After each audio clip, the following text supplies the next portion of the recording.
Hey everyone, Robbie J. Bone here, and welcome to today's episode of the Awaken Living podcast. And this is a follow-up podcast and part 2 of our series with Chris and Deb Wise. So hopefully you caught the last episode, which was the introduction to the 7 teachings. And in this episode, we go into the first of the 7 teachings, which is truth. And this episode is very potent. We go very deep into the Creator's truth and how you can unlock that in your life, how you can find it. And I hope that it inspires you. I hope that it helps to light that fire of love and joy and beauty within your heart. And I also encourage you to listen from your heart to this episode. There's some really strong teachings in this. And whenever we encounter strong medicine, it's really important that we discern what is for me and what is not for me. Take what serves you, take what serves your soul, and take what serves your path, and the rest isn't for you. So inviting you to go in with that and to really enjoy today's episode. We'd love to hear from you. So if you enjoyed this episode, if you enjoy the other episodes, please leave a comment. Please leave a review. Give us some of those nice stars. It makes a really big difference and allows us to grow and reach more people with these messages. So I hope you enjoy today's episode, and we look forward to hearing from you soon. All right, welcome everybody. We are back sitting with Chris and Deb Wise and my partner Robbie and myself Kandra. And yeah, we're sitting down to have a conversation and hear some more stories and teachings around the teaching of truth within the umbrella of the 7 teachings, the 7 grandfather teachings that Chris has shared and Deb has learned and shared, and they embody these beautifully, and we want to share more with you guys. So thanks for tuning in, and yeah, get cozy, make some tea, and just open your heart and your ears to listen and feel and be with us for the next hour or so. And I'll pass it to Robbie to share a little prayer. Okay.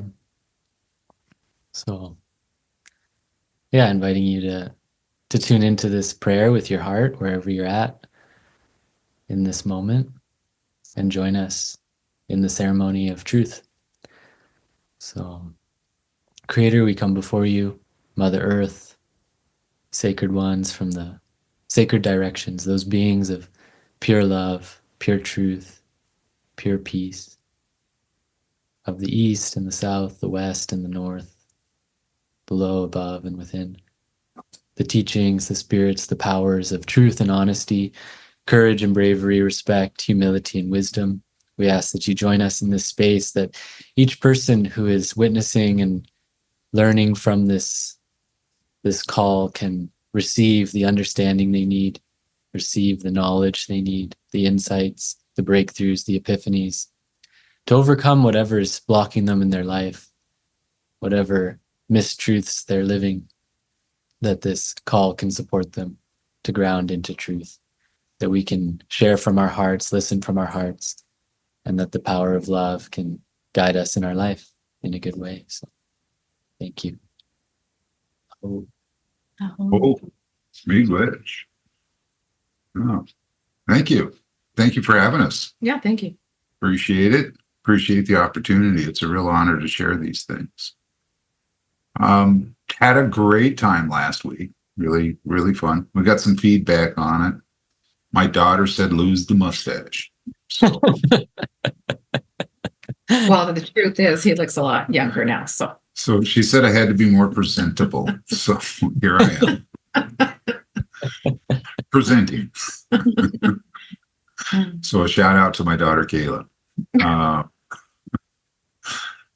I wanted to kind of follow up a little bit from what we talked with last week in regards to how I came to the teachings and these things that align for me in such a profound and deep way was like a guide that pulled me in the direction that I ended up walking.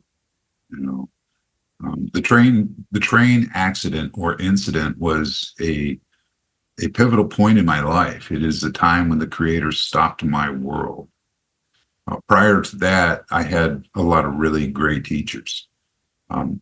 First and foremost, the Creator, and then, of course, Red Hawk, and we talked about him and the foundation that he laid before me.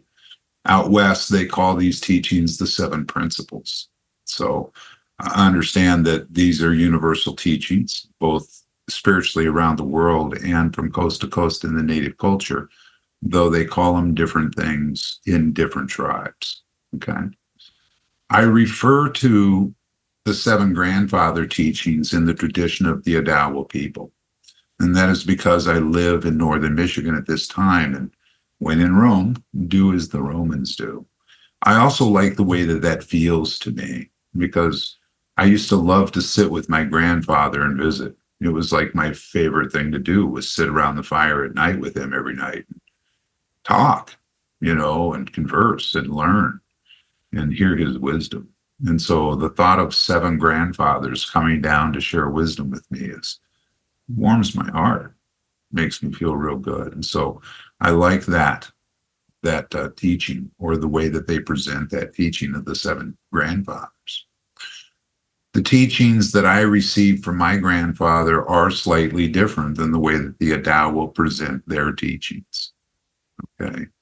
So I present it the way that I was raised with it and the way that I was taught. Truth is the first teaching.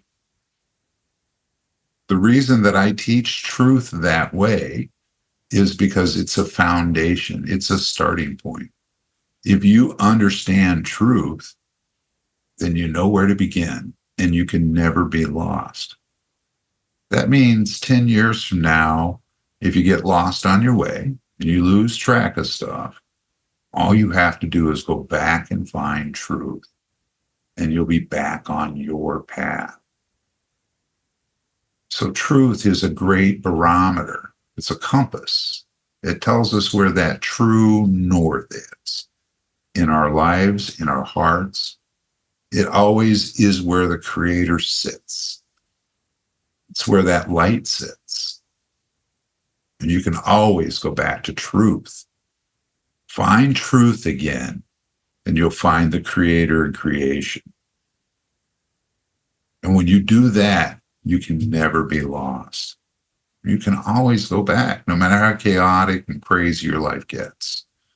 That's the beauty about truth. And that's why in our tradition, we always started with truth as the first teaching. So I say to people, take a month, go find it. Spend every day thinking about it, praying about it, meditate on it. Focus your whole month to it. Give a month to that teaching. Understand truth through and through. When I talk about truth, I mean, we all have our own truth, right? We all believe in our own stuff, right? And it's all based upon the environment, the conditioning, who our parents were, the region that we grew up in. Like somebody's truth is in Africa is going to be totally different than my truth because of the environment and the region that they grew up in, the traditions that they grew up in. So what they know to be true is going to be different than what I know to be true. Truth is a individual experience, isn't it? My truth, your truth. Everybody has their own, right? It's kind of like opinions, right? So question is, what's the real truth? What's the truth between your truth and my truth? What's the real truth? What is truth? What is it to be truthful? Because if I sit here and I say, well, in my truth, the world is green. And you say, no, in my truth, the world's blue. Which is true? Which is the reality? Where's it all at? How do we know the difference between one person's truth and another person's truth and the real truth? It's important to know whose truth are you seeking? I hear people say, I go to the church I find is most comfortable for me, the one I get the most out of. Hey, if you're getting the most out of it, Great. I applaud that. But my guess is you pick the church that tells you what you want to hear. You're not picking the church that's telling you the truth. Because the truth is hard. It's a bitter pill to swallow. Real truth is not easy. Real truth is humbling. Real truth stops your world. That's real truth. And if your truth isn't that kind of a truth, then you haven't found God's truth. Because his truth is the only one that matters, the Creator's truth. If you look at creation, they're the only things that do what God designed them to do. And they do it without fail. They live a truthful life, whether it's a tree, a blade of grass, a cockroach, a worm, an ant, a spider, a snake, a bird. Everything in nature does what it was built to do. They live their purpose as the Creator laid before them to do. They provide the earth with the medicine that the Creator gave to them and to them alone. Mm-hmm. That's true. Living 100% what the Creator made you to be is true. If you go out to nature and you look at nature, you'll see what it is to be true, to live truth. So it is in nature that we go to find truth. One of the great Taoist teachings is the teaching of the Dawn Walker. I love that teaching. And I probably got it wrong or parts of it, but my understanding is that you go out every morning before the dawn. That's a special time of the day because early in the morning, the birds, they start chirping at pre-dawn before the sun comes up. And they start singing. And they sing to wake up all the plants. They're like the plant alarm clock. It's so cool. And if you've ever gone out and sat in nature silently and quietly and listened for that time when they wake up all of the nature in that pre-dawn, they sing. And then for a brief moment, they go silent just before the dawn crests the horizon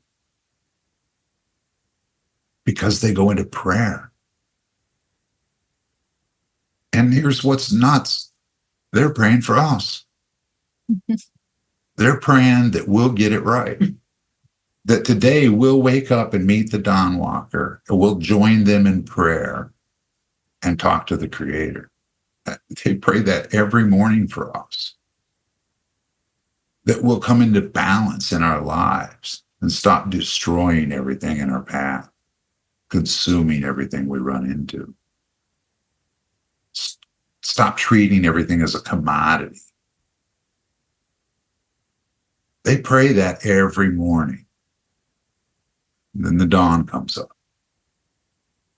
And if you listen real careful, you pay attention, it makes a sound. And if you have never heard that sound, then you have never heard anything in your life. Because it is the most profound sound that you will ever hear.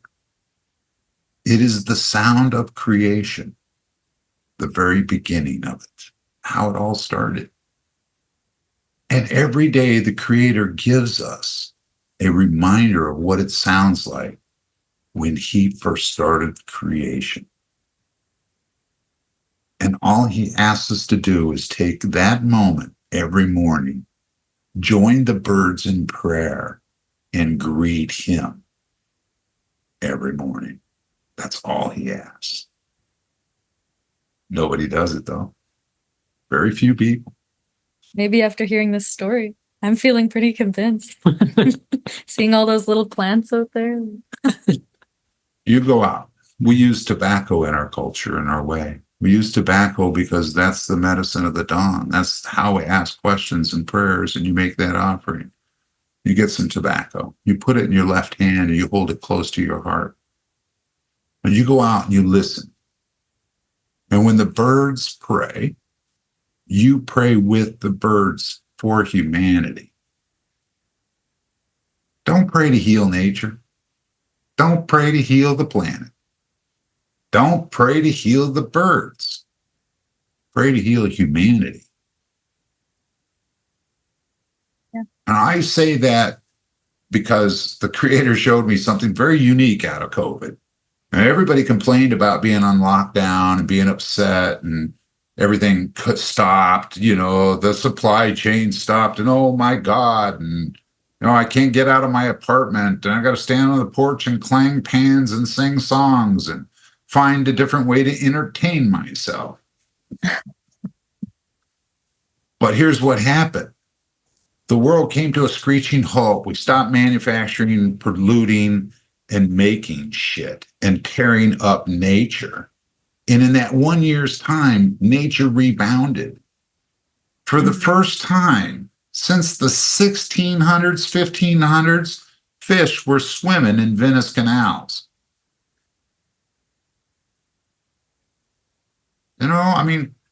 Nature came back. And it only took a short year for it to start poking its head out and getting in our way again. Right? When we all came out of lockdown, we were like, oh, what are all these animals doing everywhere? You hear the reports about it all the time. It's crazy. If we just leave nature alone, it'll take care of it. The planet will renew itself. The water will clean itself. The plants will clean the water.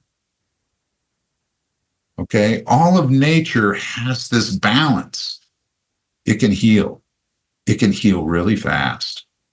If we just take a step back and leave it alone for a few years. Just leave it alone. Join the birds and pray for humanity, because humanity has lost its purpose. We find that purpose again, walking and talking with the Creator. Take your tobacco out, meet the dawn walker, make a prayer with the birds. Hold that tobacco to your heart in your left hand and then offer it to the ground. Put a prayer in it for humanity, that we would find love again, that we would know love. Ask to know the Creator's truth in that moment. Put that prayer in that tobacco and put that tobacco on the ground. Give it to the Creator and ask to know the Creator's truth. Do that every morning for a month. I guarantee before that month is out, you will know the truth. I guarantee it. I have been doing this for a good number of years, and there's nobody I have met that has gone out there with earnestness and done it for the right reason, which is to know God's truth, that hasn't found that truth. Mm-hmm. Okay? Go find truth. Go find the Creator's truth and stop thinking your truth is so important. It's not. It's His truth that's important. It's the Creator's truth that's important. It's how you live His truth that matters, not how you live your own. That's truth. That's how you find it. Anytime I've been in a spot in my life where everything goes haywire, goes to shit, so to speak, like I get fired and I lose my job and my girlfriend leaves and oh my God. And, we've all had those times, right? I go find truth. I just go back to the woods and I'll sit out there as long as it takes. Sometimes it's a week, sometimes it's 2, sometimes it's a month. But I don't back to society until I know the truth again.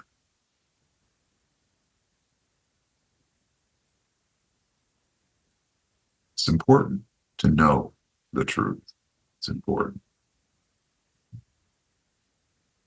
I don't know what else I can say. Go find the truth. Simple. Yeah. Mhm. I think, you know, Robbie has gone on that journey with me. I think Robbie had Never I got got off. the opportunity got to off. hear his experience. It was amazing. And I'd like him to share that if he could. I don't know where we're at with time. Yeah, let's do it. I was gonna say I never got off the journey. We're still doing it. This is a ceremony, people. Go out and be in a ceremony for a month and find God's truth. Join him in ceremony. Join the birds. Join him every morning. It's hard, especially in the winter. It's hard. Yeah. It's hard. I know. If you want to wait till spring, I get it. Anyway, go ahead, Robbie. I want to hear your story. This is a good story. So, yeah, I remember when I first met Chris, it was a number of years ago after the last year of my vision quest down in Colorado, and we did a sweat lodge together. And I had heard stories of Chris from some of the other folks around, but I hadn't actually met him yet. And it was funny because I remember actually before the vision quest, or no, maybe it was right after. Anyways, at some point, we were up at your house doing lodge with Deb was there, and I was like, she's like, oh, Chris isn't here. He's on vacation. And I was imagining you like on the beach in Hawaii, but in reality, you'd like taken your motorbike and driven out to Michigan, and we're doing like really deep ceremony with your elders out there. And it was just funny because I feel like it was a moment of just, yeah, how appreciating your contrarian nature and how sometimes people misperceive you. And when I first met you, there was a misperception just in that of like, not fully seeing the truth of where you were standing. So all that being said, we did lodge and I made some prayers in the lodge. And I was going through a rough time in my life and feeling a lot of poor me and feeling really stuck in a story of like feeling powerless in my life and powerless to certain situations I'd found myself in and relationships that I'd found myself in. And even though I could see some of my parts of it, I couldn't fully see what was really going on. And looking back, I see that there was many human dynamics, but when I look back with the lens of truth, I see that it was the beginning of a hero's journey, that through my pain and my suffering and my difficulty and the heartbreak that I was going through, that it drove me to seek out answers and to seek out guidance. And that's what brought me down to Colorado and completing that commitment with the Vision Quest and finding myself with Chris. And so I made the prayers, and and if any of you guys have been to ceremony, it's common you make the prayers and you do the thing and you eat the food afterwards and go home. And often your life doesn't always change that much, and we can kind of go on that hamster wheel for many years. I know I did for many years, and this time was different. I made the prayers, we ate the food, and then before I know it, me and Chris are talking till like 2 a.m, and he's just sharing all these teachings because he'd sat in front of me in that lodge and heard my prayers, and not just heard the prayers that I was speaking as a human, but he heard my soul and my spirit and what my spirit was really asking for. And at that point, my humanness didn't really, I wasn't connected fully, so I didn't actually know what my spirit wanted. So I was just fumbling around with my human prayers rather than praying from my heart and my soul.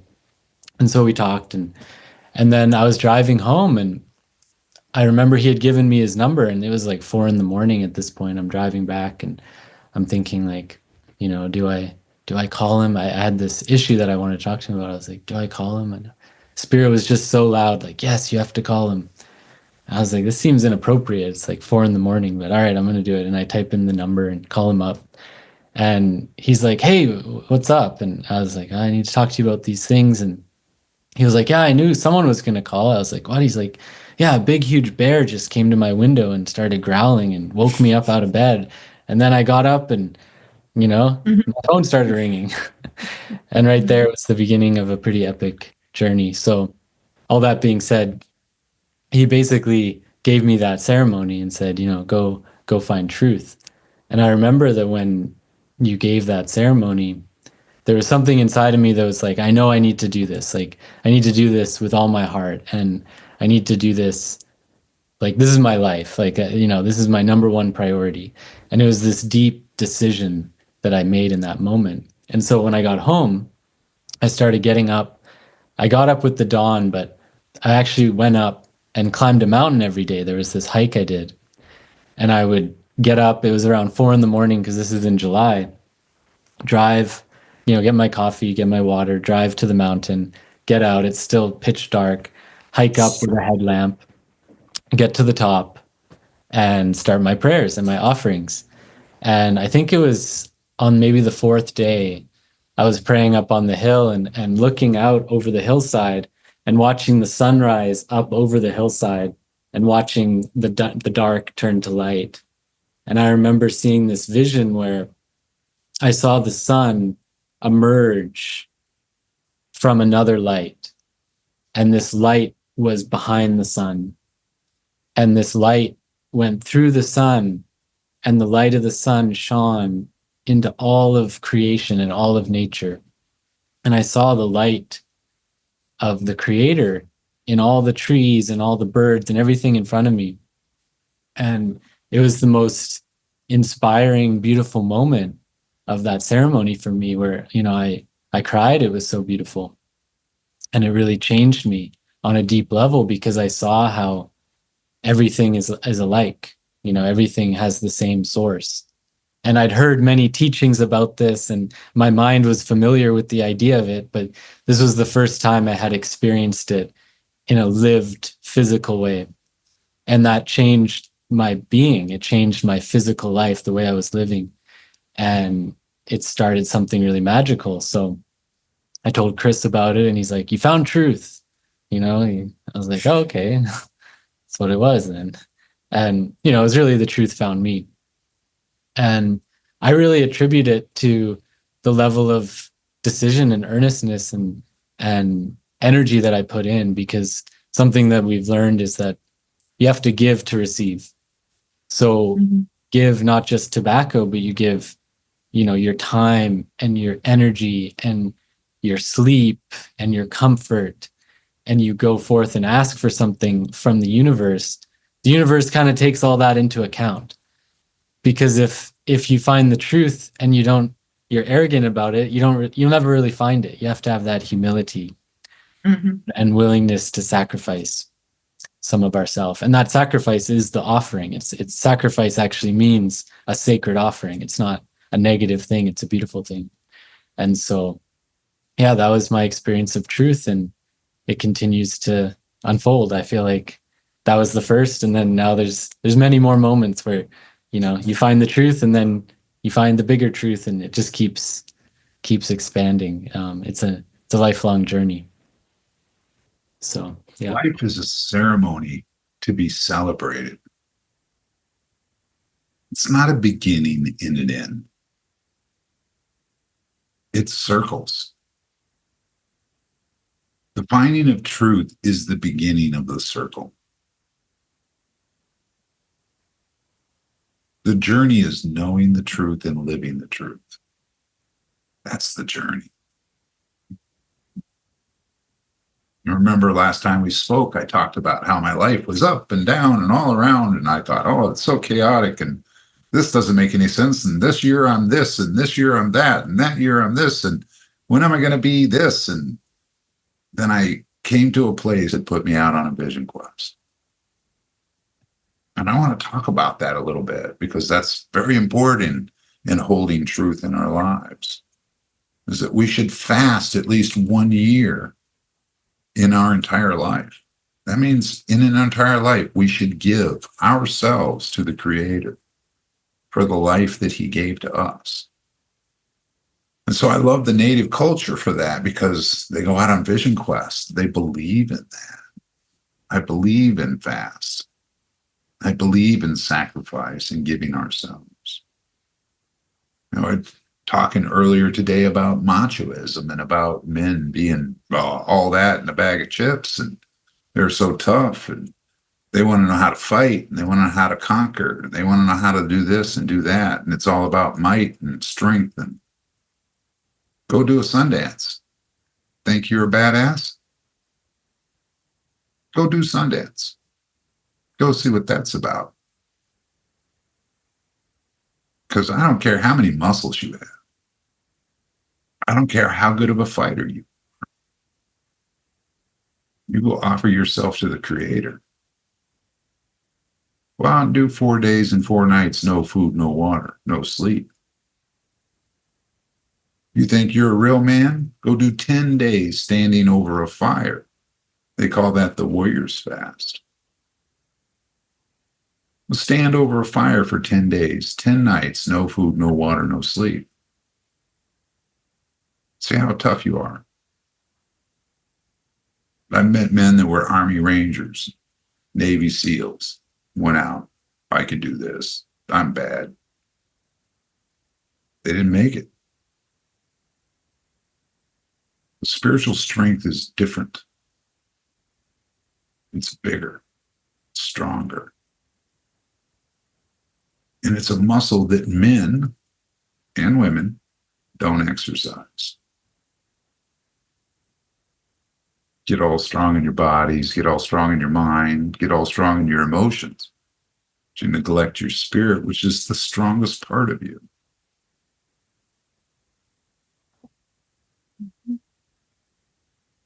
I love the Apache people because of their resolve and their resiliency. Amazing resiliency with these people. And in my life, I have displayed that resiliency in different careers and different things that I've done. There's a truth in that resiliency, a truth that light and that Creator flows in all of us. It sustains us. It's what's kept people that should have been conquered and annihilated years ago. We're still here. We're still here because of the spirit we carry, because our strength is in our spirit.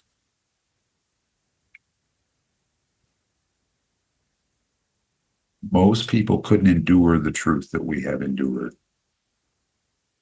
And I would hope they would never have to. I would hope that no man or person ever has to suffer like that. But truth is what has sustained our people. People truly want to be strong. We'll see where you stand in truth. You'll know how strong you really are. Remember, a young man came to me one time, just come out of the service. It was all bad. Weightlifter.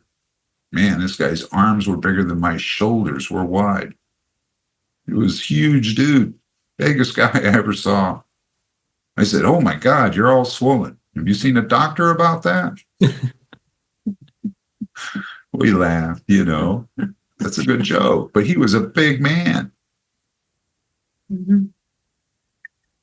Went out, did 4 days with the Creator and sat with the Creator for 4 days and 4 nights.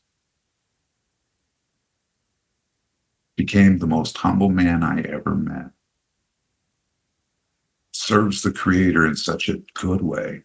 Lives a good life. Truth is humbling. Real truth. It has a color. It has a smell.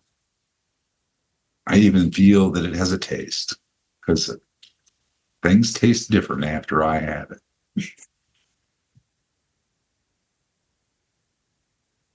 It's a physical thing, right? Go ahead, Robbie. Said it tastes like chicken. Yeah. Sure. That's real truth. It's not the truth. Okay. We've all had brushes with the Creator at one time or another where we've said, "Man, God must have been looking out for me on this, or God must have been looking out for me on that." But have you taken the time to look out for Him?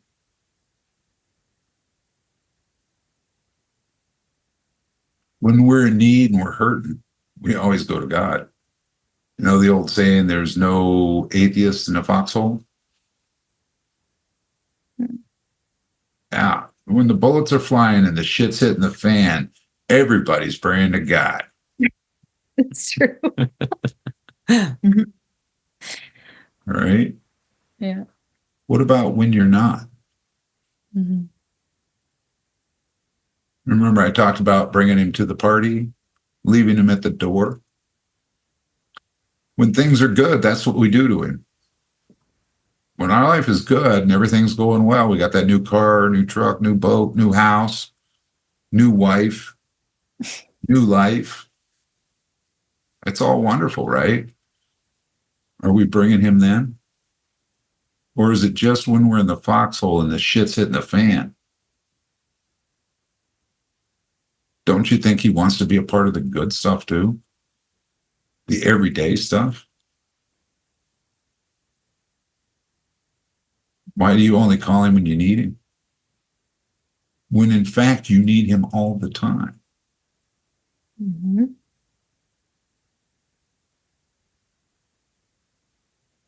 I used to laugh I was in the HVAC industry for 45 years, fixed refrigerators and heating and air conditioning systems, mostly in the commercial side of things. So in the commercial side of things, you're in the worst of weather, worst of it. If it's a blizzard outside and that equipment's broke, you got to be on the roof in that blizzard fixing it because the people down inside that building don't have heat. And when it's 130 degrees, 103 degrees on the ground, it's 130 degrees on the roof. And you're up there fixing the air conditioning because they're 80 degrees inside the store and it's too hot. It's the worst. You're in the worst conditions physically, right? And I would work like crazy. I loved the trade, loved it, enjoyed it. It was a lot of fun. The creator brought that industry to me and brought that job to me and trade to me so that I could be of service to him. It was a great way for me to make a living, support my family, and serve him. It was fantastic. Great job for that, right? And he traveled me all over the country, working different companies and doing different things. Okay. And never once was the money as important as he was. Never once. And every day I took him to work with me. And every day we fixed equipment together. Now, the average service technician runs 2 service calls a day. The above average service technician runs 4 service calls a day. I can run 10 to 15 service calls a day. My record is 28 in a day. And I'm not talking about just like go out and tell them what's wrong with it. I'm talking about total repair and fix and working and leave and fix and repair and leave and fix and repair and leave with 0 callbacks. And I had other service technicians that would follow me around and try to keep up with me. And they would come to me and they go, "How are you doing it? How do you do it?" It was easy. I just drive to the call and bring him with me. We'd work on it together. And he knows what's wrong with everything. So good. So most of the time I could take the parts with me before I even got there because I already knew what was wrong with it before I got there. Other technicians would call me on the phone. They'd say, "I got this problem. This is what's going on." Hell, I didn't know what they were talking about. I just asked him and he'd say, "Oh, check that limit switch or check this or check that." And I'd tell him that. And they would go, "How'd you know that?" I don't know. It was never me. It was always him.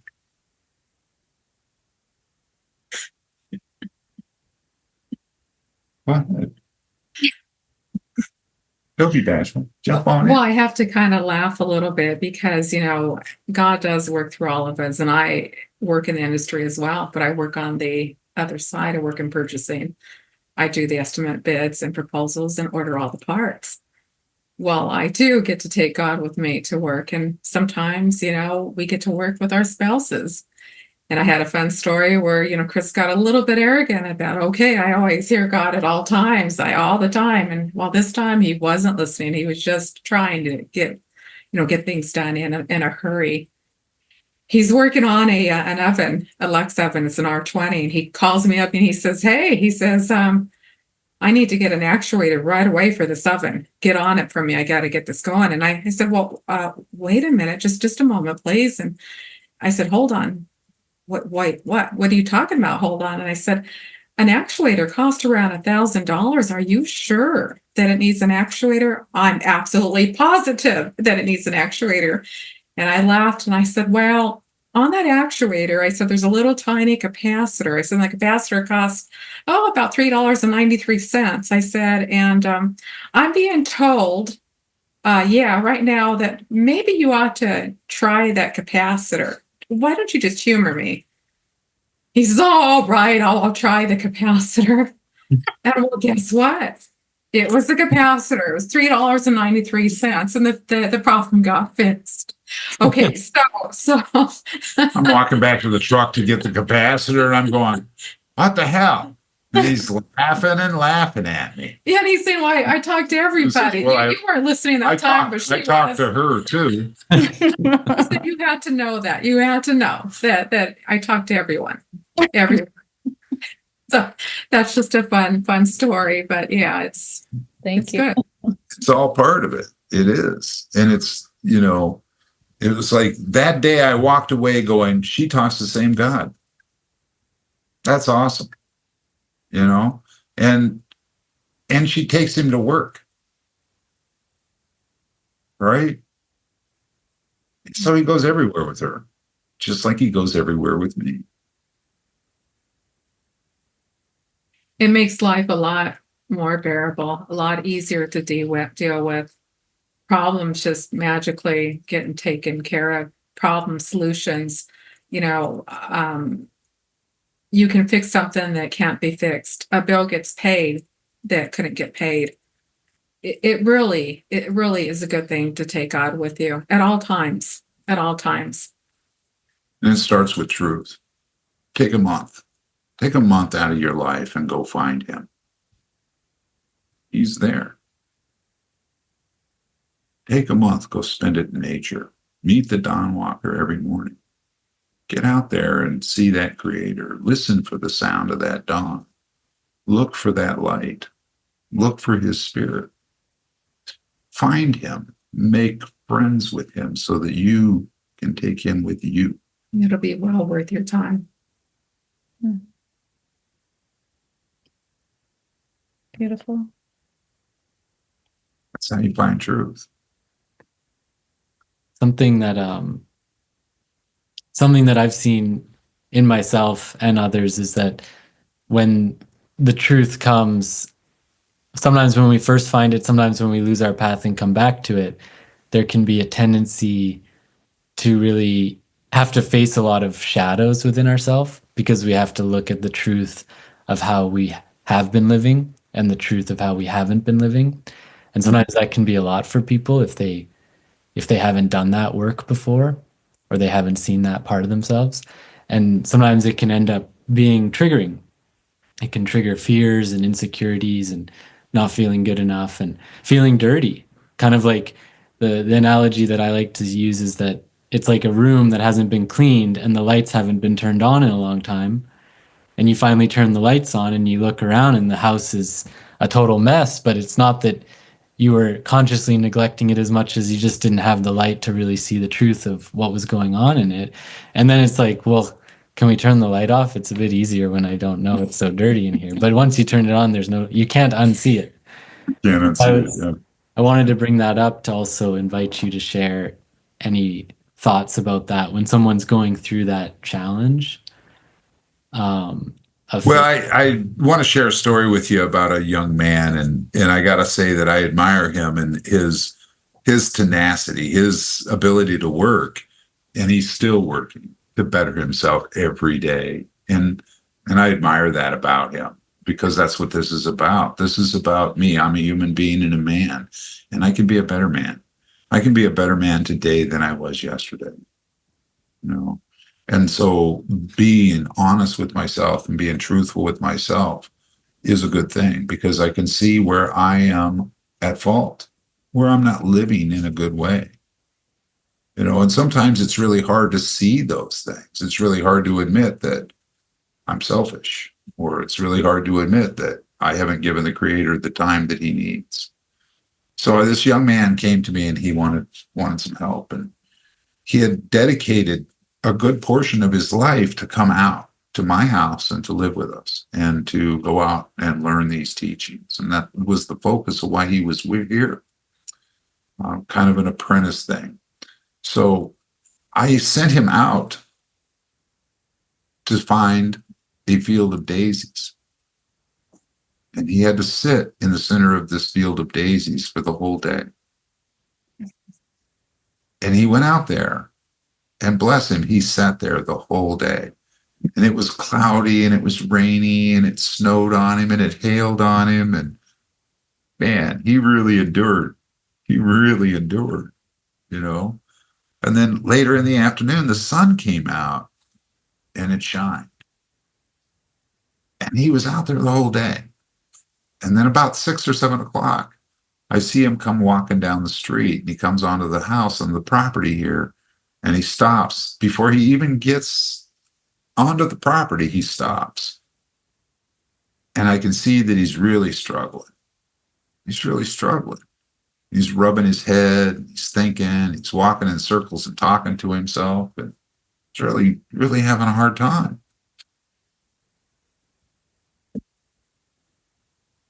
Finally gets the courage, and he comes back to the house. And he can't look me in the eyes, and his head's bowed. He's real humble. He says, I found truth. I said, yeah, what color is it? And he told me. What's it smell like? And he told me. What's it feel like? And he told me. And he says, and I know that you know the truth. And I feel dirty. I feel real dirty. That's how you should feel when you find the truth. You should feel dirty. You should realize that you have not been living up to it. That you have not been doing it. That's good for you to know. Swallow that pill. Forgive yourself, because he already has forgiven you for being so filthy. All he asks you to do is clean it up, one room at a time. Don't eat the whole elephant in one bite. You'll choke on it. Clean one corner. Tomorrow, clean another corner. And the next day, clean another corner. Then in a year, you'll look back through that house. And the house the Creator lives in will be clean. You don't try to do it all at once. Forgive yourself for being filthy. He forgives you for it. Remember, like, we get angry with each other about the way that we treat each other. Somebody does something to me. Oh, I got to get even. Right? That's just dirty. Right? That's just dirt. You're just picking up more filth. Instead, I see that I'm not living up to what I should be living up to. I should start cleaning that up. Instead of being angry about it, picking a fight, because you're only beating on yourself. Forgive yourself. Be kind. Be patient. Be sweet. But don't forget to be ruthless and clean it. Get rid of that. That separates you from God, get rid of. Be truthful with yourself. There's a great book out there called Brutal Honesty.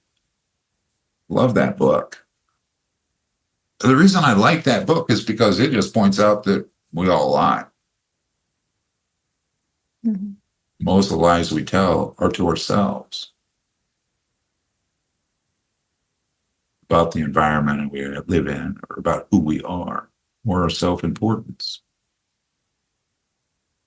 Be truthful with yourself. Face the truth. See how your truth doesn't align with the Creator's truth. Clean it up. Make His truth your truth. Believe me, if you live God's truth, who's going to stand against you? And if they decide to do so, you better pray for them. They're going to need the help. Mm-hmm. They're going to need the help. Because He hit you with stuff like trains, cars, and airplanes, tornadoes, lightning. They don't play around.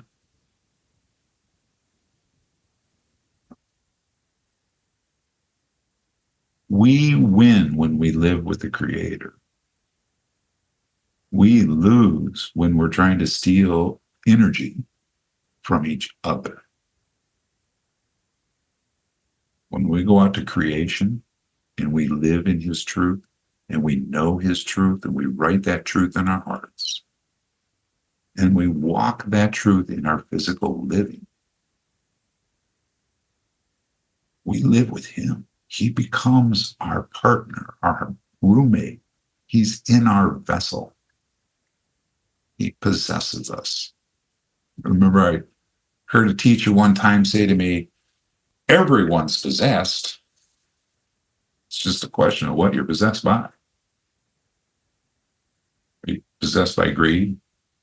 Maybe jealousy? Maybe envy? Maybe fear?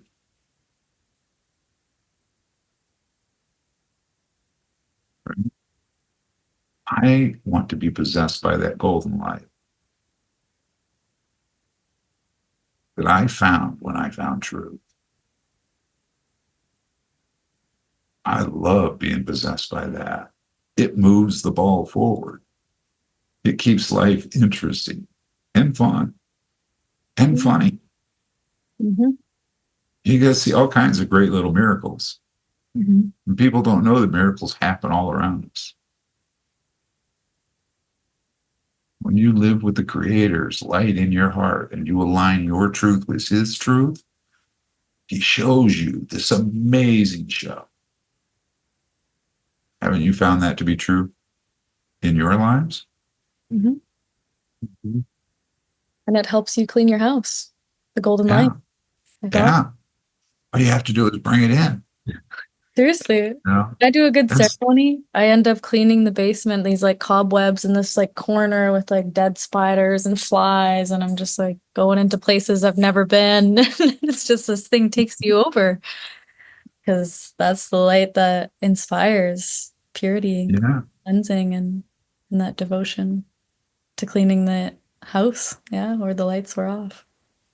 So why not be possessed by God and get a little It's help? so amazing. Yeah. And He's got like all this energy to possess us all. Mm-hmm. You Right. know, it's not like it's infinite. Mm-hmm. I don't have to steal it from you. Yeah. That's some for me. Seems we've forgotten that. Yeah.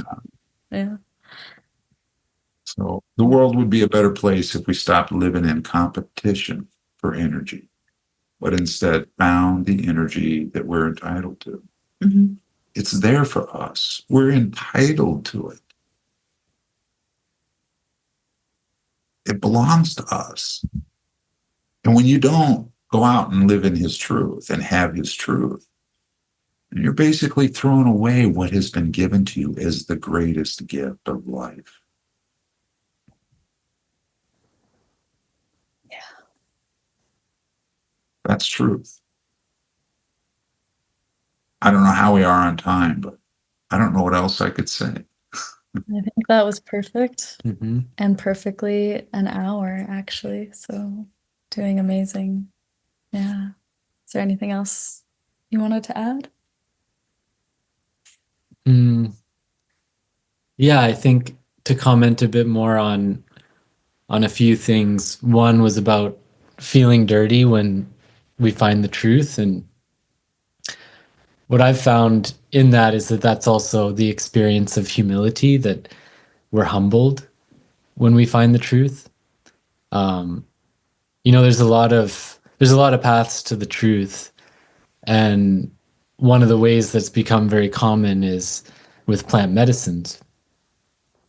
And those plant medicines show us the truth, and sometimes people come out of it and their ego gets supercharged by the experience. And that's a unfortunate effect because we don't really find the truth unless there's a sense of humility in it. And we know that we found the truth when we're humbled by it.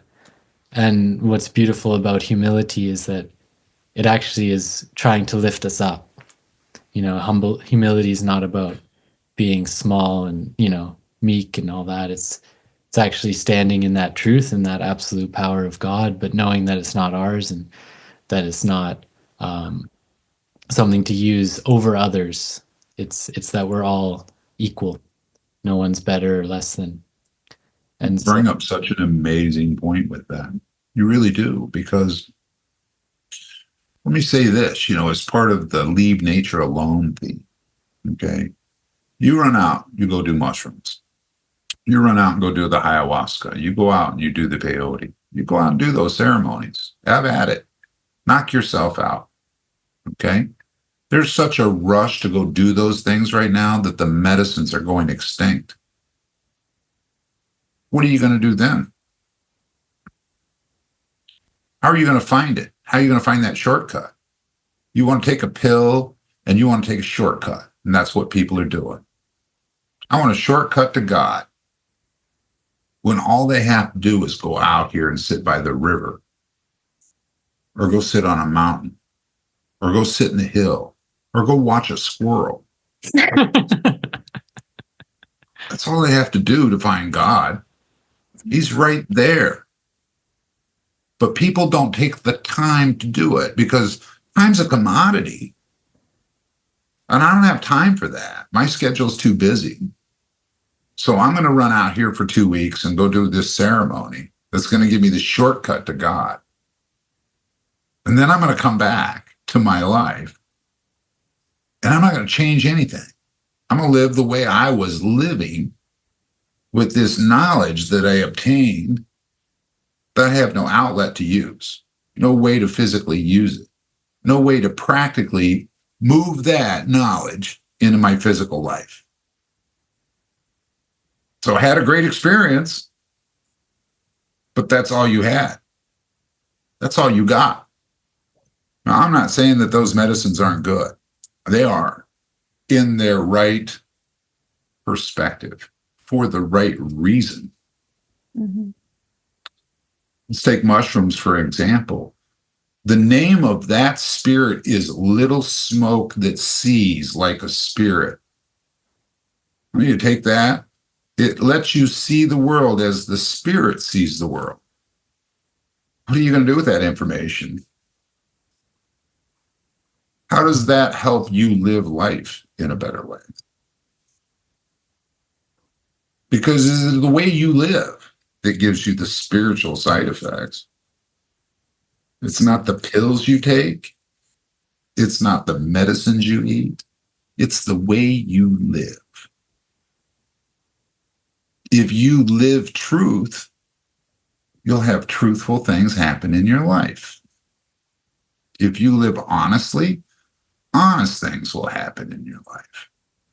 If you live with respect, people will respect you. If you live courageously, you will be courageous. If you act bravely, you'll be brave. It's a physical way to live. And it's only the way we physically offer ourselves to the Creator and creation It gives us spiritual side effects. I've had better visions, better dreams, and better understanding going out and sitting with nature for 4 days and nights than I have from taking all the mushrooms, all the ayahuasca, and all the peyote. Each one of those medicines has a purpose. When you misuse it for a different purpose, you're not going to keep it. It's going to be a fleeting experience for you. You have to change the way you live your life. You live in a good way, and good side effects will occur. You live in a so-so good way. Well, I got most of that. You're going to get so-so side effects. You live in a shitty way, you're going to get shitty side effects. You may have a lot of money. You may have a lot of stuff here on this physical earth, but you better be ready to eat the shit sandwich that's coming next. Brutal honesty. Yeah. And that's just the way it is, guys. Leave nature alone. There's medicine out there in nature that can heal everything we suffer from. But we have to treat it with respect. We have to be humble. We have to treat it as an equal. When I go out to gather sage, my wife, I love her so much. She went out, I called her on the phone one time and I said, need sage. We're in Michigan. We don't have sage. We need sage. Send us out a bunch of sage. And she was like very earnest in her efforts. I was very green to the teachings, meaning I didn't know. And so her and a bunch of friends ran out to the field and they gathered sage. Well, we were trying to do a really good job. I'll tell you that. And one thing that you need to do is you need to be respectful. You only take what you need. You don't take everything. You take what you need. And you make sure that you didn't take the whole plant, just a little bit. And you ask the plant, you ask it, will your people help our people, and do it in a good way so that it will regrow and rejuvenate. Wow. See, I didn't know these teachings at that time, and I just wanted to please, if you will, and get all the medicines that needed to be gathered. But nobody told me the right way to do it. So I went over and I asked a neighbor, and I said, hey, is it possible that we can go gather sage upon your land? And she looked at me, she said, oh, please. She goes, it's just weeds. She goes, come out here and take these weeds from my house, clean up my yard, please. And I said, all right. So I gathered about 6 people and we head up to her yard and we took great big trash bags and we went at it. Oh boy, did we go at it. And we took sage and we took this and we took that and we cleaned up her yard. And we went back all, just, happy as you can be, big smiles. When we brought it back to the property, we laid it out. And I was so excited about, oh my goodness, we gathered 6 trash bags full of sage. Can you imagine what we're going to do? Well, guess what? I didn't know I was allergic to sage. Okay, talk about a humbling experience. I didn't know that wasn't the right way to gather. Talk about a learning experience. I didn't know I didn't do it the right way with respect, the way that you gather and the way that you do. I didn't do any of those things. And boy, did I get spanked. Within a couple seconds, I was talking to my friends and I'm laughing and we're giggling and we're having a great time. Within seconds, my tongue swelled up huge. My eyes shut closed. I couldn't talk to anybody. And they're like, oh my gosh, get some Benadryl in her, get her down to the doctor, quick. After that experience, I realized how you have to be really just impeccable about the way that you live and respectful for what you do. Now, I've been around sage since then. And we use sage in our ceremonies all the time. Fact is, I cleanse the house daily with sage here, and I don't have those kind of troubles and or problems. because So- I'm respectful So, of the medicine. so of the what it next is. year I came out to Colorado. I was out in Colorado and I said, hey, we need to gather some sage for the guys out in Michigan. Do you want to come with me? She's like, oh, no, I'm allergic to sage. This isn't going to be good. And I laughed at her. And I says, yeah, well, when you attack it like with a vengeance, it's obviously going to Going punish to attack you for it. back. It's going to punish you for it. Right? And it did. And it did. Right. So I says, come with me. Come with me. I'll teach you and I'll show you some stuff. Right. And so we went out to a very remote area. It's a canyon. And so we went to this canyon and we started walking. And I told her this was going to take us the full day. And she kind of looked at me funny because there was sage everywhere. And she says, I don't know that it'd take the full day. I says, no, this is going to take the whole day. And we walked and worked our way up that canyon. And we stopped at each little village as we went along the way and made a tobacco offering and asked if they could spare some of their people or some of our people. I want you to think about that. There's a bunch of sage in an area. It's a village full of people. I'm asking them to give their lives for our people. So then they say, yeah, you can have some of our people. And the ones that want to go will volunteer. And you take them. I've also had them say, no, we can't afford to lose any people this year. And I don't take them. Be respectful. Listen, pay attention. Don't just run out there and start harvesting and taking things. People are killing nature by doing that. They're making these plants go extinct. They're just overrunning it. Leave nature alone. If you're going to go gather things, don't take everything. Don't take it all. Don't kill the whole village. How can it rejuvenate and regrow? Don't do that. How could that ever happen if you go and you take it all? It'll never happen. There's a sacred cedar tree in Grand Portage. And I've had the honor to sit with that tree and do a pipe ceremony. And very few people are allowed to go to that tree. And the reason they are is because they used to let anybody go to it that wanted to go. And this tree is 5,000 years old, and it grows out of a solid block of granite on the shoreline of Lake Superior. It's a beautiful thing. It's just absolutely a miracle. To sit with it is an amazing energy.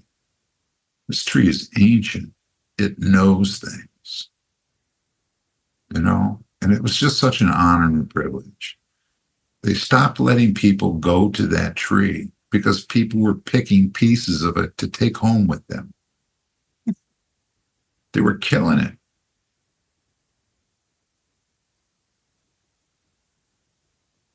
That's like, I'm going to walk into your house and your grandmother's over there, and I'm just going to reach over and rip her ear off and put it in my pocket and take it home. That's what you're doing.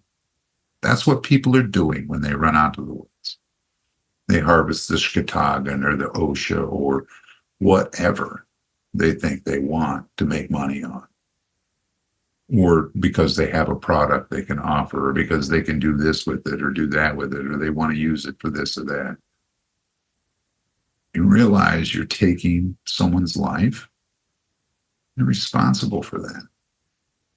Wake up. Need to find the truth. People need to find the truth bad. If we're going to save the planet, find the truth. And be respectful. Learn these teachings. Take the 7 months of your life. Clean your house. Live in a good way. Stop being destructive. Start living the purpose of man and bring the Creator along. Everything that you think you can get, He has. And He'll give it to you. True. If you ask in a good way. That's some truth. We need to change the way we live if we're going to heal things.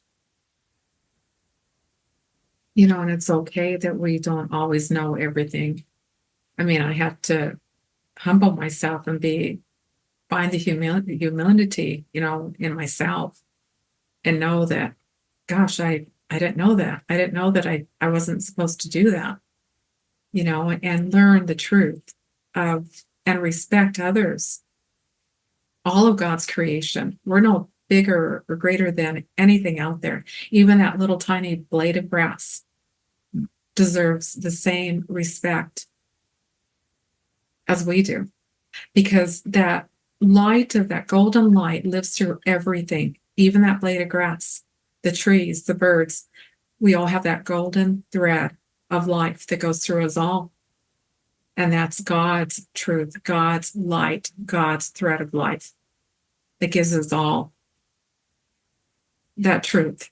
Remember when I was really young and I was walking with my grandfather, we were just walking across the desert. And I don't know if anybody out there has ever walked across the highway on the desert before, but it's not exactly a joyous experience. It's pretty exhausting. It's hot, tired, the ground's hard, and it's just a plunging along, And I looked up ahead in the road, and there was a bump in the road, like there was a rock or something on the side of the highway. Man, I got excited because that's the only thing I'd seen out there that was different in a long time. And so I went running ahead, and sure enough, it was what I thought it was a tortoise. And it was. And I was just thrilled that this tortoise was out there, And I picked him up, and he seemed like he wanted to go to the other side of the highway. And so I picked him up and I ran him across the highway, and I placed him on the other side of the highway. And I was all proud of myself. And I come skipping back across the highway to my grandfather, and he stopped and admonished me. And he said to me, "Do you think you're God?" And I said, "Well, no." He says, "What do you think you're doing?" And I says, "Well, I'm helping that tortoise." And he said, "What right do you have to change the destiny of that? Who gave you the right to change its destiny?" Well, it looked like it was headed across the road. He says, "Well, look at it now." And as I looked at it now, I saw that it was going back to the road. And he says, "Who are you that you would change that creature's destiny, that being's destiny? Who do you think you are? What right do you think you have?" With that, he said, "Come on, let's go." And I could tell that he wasn't happy with me. And I felt bad. I said goodbye to the tortoise, and off down the road we went. A few days later, we were coming back that road the opposite way. Came to that very spot, and there laying in the middle of that road was that tortoise, squished, flattered, and now get out. You could call him a sail tortoise because you could pick him up and throw him like a frisbee. And I looked at my grandfather and I said, "He's dead. He died." And my grandfather said, "That was his destiny. That was what was supposed to happen to him. You were trying to circumvent that. You don't have a right to do so. Only God, only the Creator knows what each person and each living being on this earth's destiny is. And you have no right to interfere with it without permission." Mm-hmm. And that's the caveat. You got to ask permission.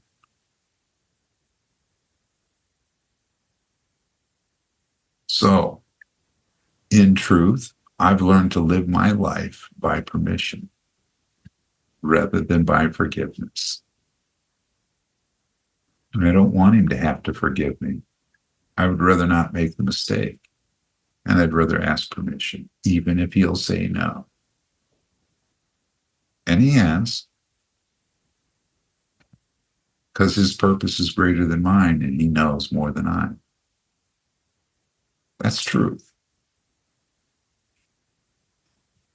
Thank you. I share these stories with you guys to tell you that this is me. This is my life. This is the way I do things. This is not the end of all ends. In other words, I'm not the authority on any of it. I'm just a man trying to be a better man every day. And if what I have learned I can share with you and share with others to help them work on themselves, then that's enough. Anyway, we ran over time, I'm sure. That was perfect. Thank you.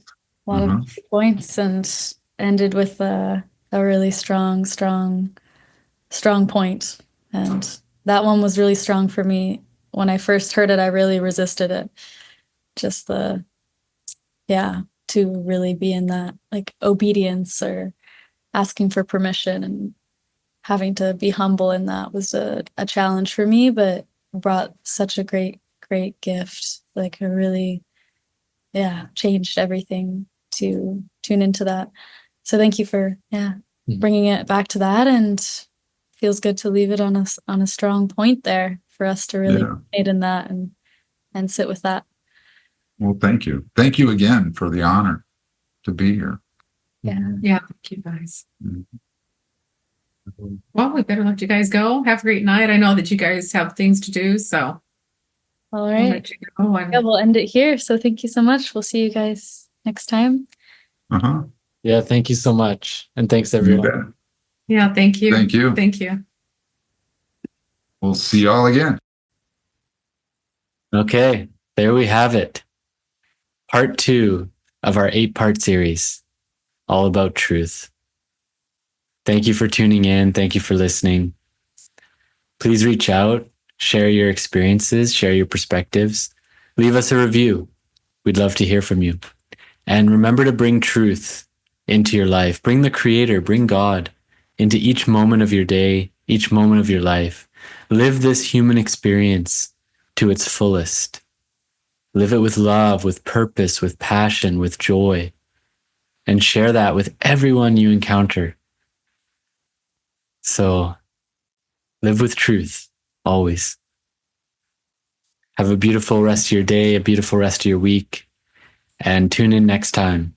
Part 3 is coming soon, and we're going to be talking about the second teaching, which is honesty and living in honesty, living in the Creator's honesty. So stay tuned for that. And once again, please leave a review, give us some of those nice, beautiful stars, and leave a comment. It really helps us out. So have a beautiful day, beautiful week, and we'll talk soon.